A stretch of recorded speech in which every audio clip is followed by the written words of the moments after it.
ప్రసాద్ బెహ్రా అనే వ్యక్తి మీద ఒక మహిళ లైంగిక వేధింపుల కేసు నమోదు చేసింది సార్. అంటే ఆయన ఒక యూట్యూబర్ ప్లస్ ఆయన సినిమాల్లో కూడా నటించారు.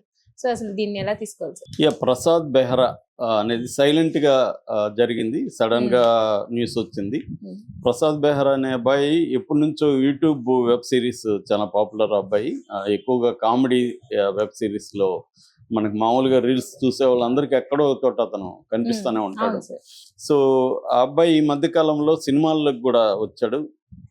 రీసెంట్ గా కమిటీ కుర్రాల్లో యాక్ట్ చేశాడు. మంచి పేరు వచ్చింది.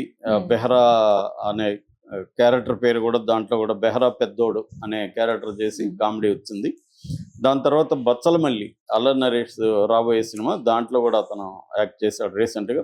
అంటే తన కెరీర్ ఒక చిన్న యూట్యూబ్ షార్ట్ ఫిల్మ్స్ లో నుంచి యూట్యూబ్ వెబ్ సిరీస్ నుంచి మెల్లమెల్లగా సినిమాల్లో కెరీర్ ఎదుగుతున్న దశలో ఆ అబ్బాయి మీద ఒక అమ్మాయి కాంచన్ బొమ్నే అనే ఒక అమ్మాయి పెళ్లివారం అండి అనే ఒక వెబ్ సిరీస్, తర్వాత మెకానిక్ అనే వెబ్ సిరీస్ వీళ్ళిద్దరు కలిసి చేశారు.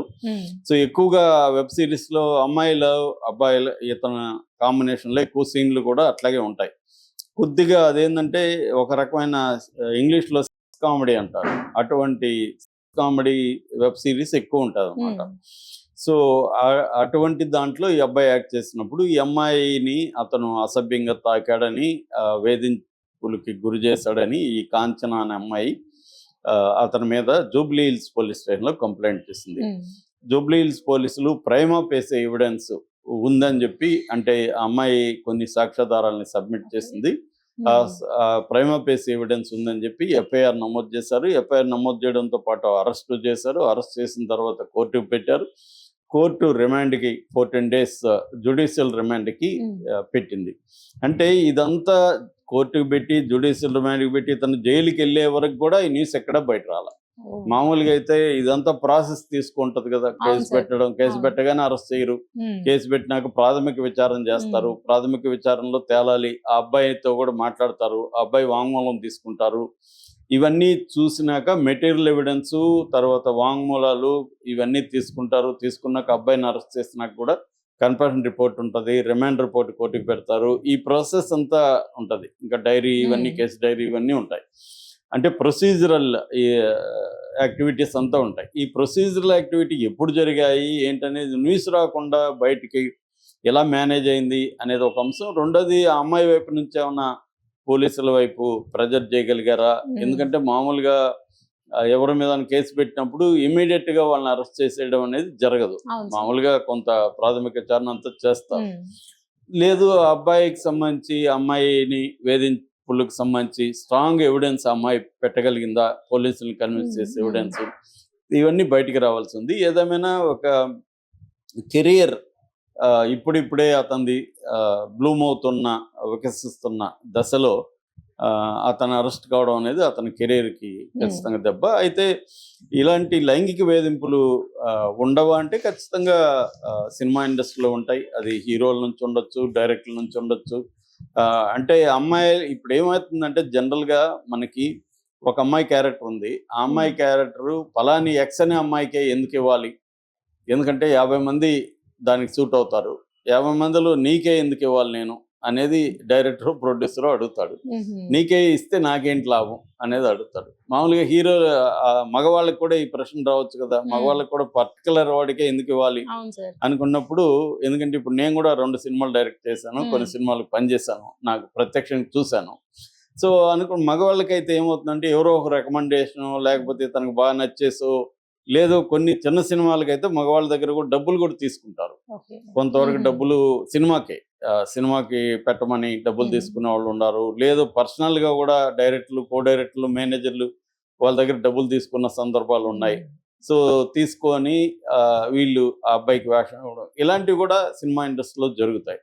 అంటే పెద్దవాళ్ళ సినిమాలో ఇట్లాంటివి జరగవు మగవాళ్ళ విషయంలో. చిన్న చిన్న సినిమాల్లో ఎందుకంటే వాళ్ళకి ప్రొడ్యూస్ చేయడానికి ఎక్కువ డబ్బులు ఉండదు కాబట్టి ఇట్లాంటి పద్ధతుల ద్వారా కలెక్ట్ చేసి, అంటే నీకు హెల్ప్ అవుతుంది సినిమా తీస్తే, సో కాబట్టి నువ్వు కొంత డబ్బులు పెట్టు అని వాళ్ళని, ఇక్కడేం బెదిరింపులు ఉండదు, వీళ్ళు ఆఫర్ ఇస్తారు, వాళ్ళు ఒప్పుకుంటే ఓకే, లేదంటే ఇంకొకరిని అడుగుతారు. ఇలాగా చాలా జరుగుతుంటాయి.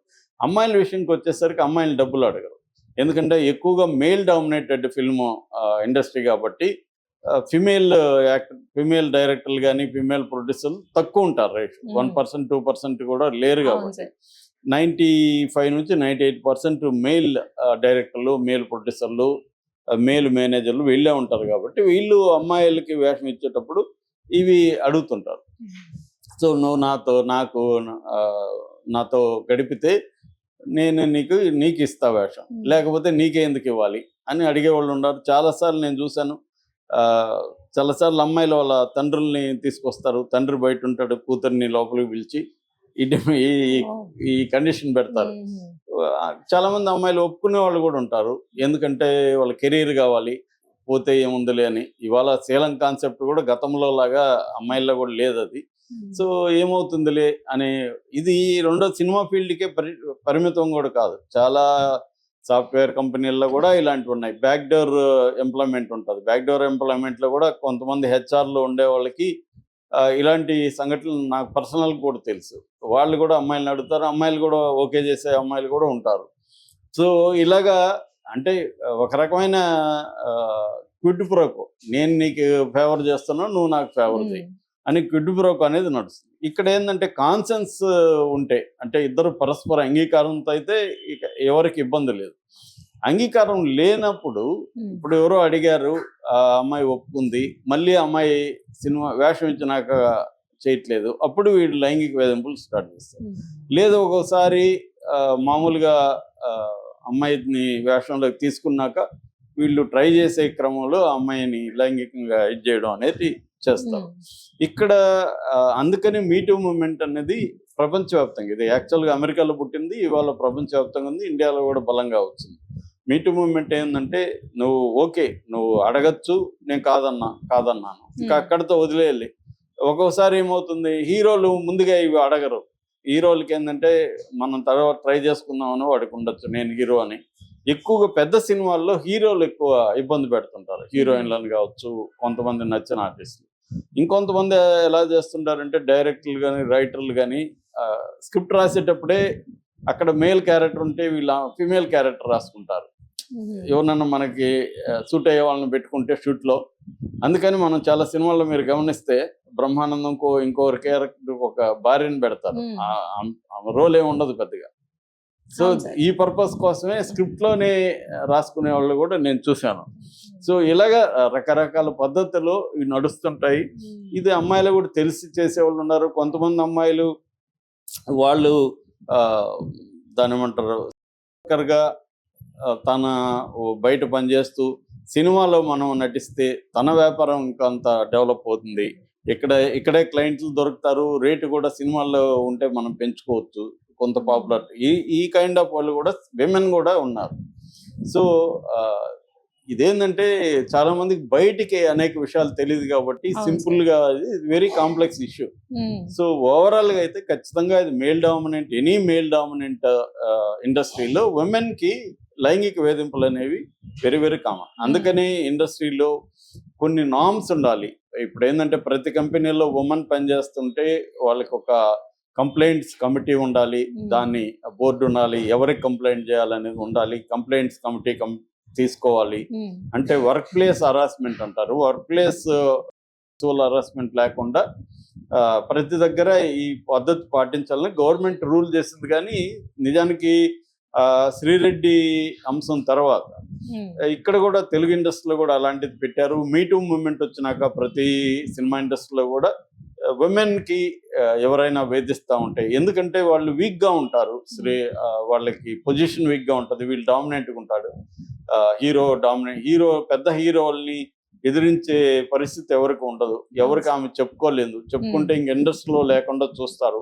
ఎందుకంటే ఇండస్ట్రీ చిన్నది, ఎక్కడికి పోయినా వాళ్ళు పుకార్లు, అమ్మాయి తలనొప్పి అని ఈ కారణం చెప్పరు, ఆ అమ్మాయి తలనొప్పి, షూటింగ్ సరిగా రాదు, పెద్ద పెర్ఫార్మెన్స్ రాదు అన్నట్టుగా ప్రచారాలు చేస్తారు. ఇందువల్ల ఎదగనీయకుండా చూసుకునే అవకాశాలు ఉంటాయి. అందుకని చాలా మంది ఏం చేస్తారంటే సరెండర్ అయిపోదామని అనుకునే వాళ్ళు ఎక్కువ సంఖ్యలో ఉంటారు. సో ఇది చాలా మంది అమ్మాయిలకి కూడా తెలుసు, వాళ్ళున్న అమ్మాయిలు స్మార్ట్ గానే ఉంటున్నారు. ఇండస్ట్రీకి వచ్చేటప్పుడే వాళ్ళు కూడా సార్ నేనేమన్నా ఆఫర్ ఇవ్వాలా, లేకపోతే నాకు ఛాన్సులు వస్తాయా, నేను సినిమా కోసం ట్రై చేసుకుంటున్నాను అని అడిగిన వాళ్ళని కూడా నేను చూశాను. అంటే ఇట్ డిపెండ్స్ అపాన్ అందరూ ఇలా చేస్తారండి. చాలా మంది ప్రొఫెషనల్ గా డైరెక్టర్లు, ప్రొడ్యూసర్లు కూడా చాలా ప్రొఫెషనల్ గా ఇవేమీ లేకుండా మన క్యారెక్టర్ కి అమ్మాయి సూట్ అవుతుందా లేదా, మిగతా బిహేవియర్, యాటిట్యూడ్ ఓకేనా, ఇవి చూసుకొని ఇచ్చే వాళ్ళు కూడా బాగానే బలంగానే ఉన్నారు. ఆ సంఖ్య మొత్తం సినిమా ఇండస్ట్రీ ఇలా ఉందని చెప్పలేము. బట్ సినిమా ఇండస్ట్రీ కాకుండా ఎనీ ఇండస్ట్రీలో కూడా ఇవి ఉన్నాయి. సినిమాలో వచ్చేసరికి ఏమవుతుందంటే ఫోకస్ మిగతావి రాదు. కాబట్టి ఈ అబ్బాయి దీని నుంచి ఏంటంటే నేర్చుకోవాల్సింది, అబ్బాయిలు కూడా ఒక గుణపాఠం లాగా, అంటే నీ ఇష్టం వచ్చినట్టుగా అమ్మాయి ఉంది కాబట్టి, అమ్మాయిని సినిమాలో ఉంది కాబట్టి, చాలా మందికి ఏంటంటే సినిమాలో యాక్ట్ చేస్తుంటే మనం ట్రై చేసుకోవడం ఈజీ అని, వేరే అమ్మాయిలను అప్రోచ్ కావడానికి భయపడే వాళ్ళు కూడా సినిమాలో యాక్టర్ అనేసరికి ఈజీగా అడిగేస్తారు, వేరే చోట అడగడం కష్టంగా ఉంటుంది. సో ఇటువంటివి మారాలి అనేది ఇక్కడ మనకి ప్రసాద్ బెహ్రా, అంటే ఆయన చేశాడో లేదో మనకు తెలియదు.